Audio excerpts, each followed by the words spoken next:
Hi, this is Miss Perry from Corinth-Holders Elementary School coming to you on behalf of the second grade team with your investigations lesson for today, Unit 7, Lesson 2.1. So the first thing I want to show you, I've pulled some things from my pantry that I can use for my cubes because we don't have our manipulatives at home. So I had to pull out some Chex Mix because it's little squares and it's going to work perfectly for my cubes. If you don't have Chex Mix, you could use pennies, you could use Cheerios, you could use Lego shapes if you have them, or you could cut out shapes. And if you want examples to cut out, if you look in your workbook, on page 106, there are lots of different kinds of shapes on this page. And if you wanted to cut one out, you would just put your paper over the shape, trace it, and then cut it out. All right, if you don't for some reason have page 106, you can look throughout your workbook on any of the pages and find a cube or a triangle or a diamond, whatever we were trying to use, okay? And trace those and cut them out. If you didn't want to use any manipulatives in 3D, you could just draw them in 2D on your paper and you could use those instead of actual manipulatives. So for today's lesson, we're going to talk about arrays. I hope you remember arrays from the week before we left for school. We were talking about odd and even numbers and building arrays with rows and columns. So this week, we need to build a cube building with 4 rooms on each floor. So I have my Chex Mix and I'm going to build a floor. There is one floor with 4 rooms.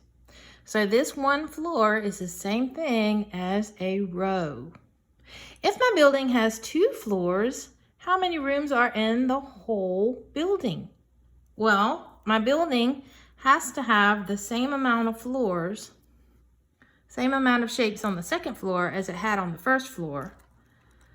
So there's my first floor, there's my second floor, and both floors have 4 cubes, so my whole building has 8 rooms or 8 cubes.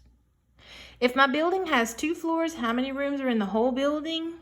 8, because I have 2 rows of 4, and that equals 8. So if I wanted to write an equation for that, I could do 4, 1, 2, 3, 4, plus 4, 1, 2, 3, 4 on my second floor equals 8. Now, we know that arrays are made up of rows, which are horizontal, and columns, which go up and down. So if I wanted to also write an equation for the columns in this building, then I would go 1 column of 2, 2 columns of 2, 3 columns of 2, and 4 columns of 2, which also equals 8. And you can see that equation here. 2 plus 2 plus 2 plus 2 columns equals 8. So this would be my equation for my rows, and this would be my equation for my columns. We miss you very much. Have fun with this week's lessons. And if you have any questions, feel free to reach out to one of your teachers and we'll be glad to help you. Have fun with this. And if you use Chex Mix, be sure to wash your hands before you start and you can have a little snack when you're finished. Bye-bye. See you tomorrow.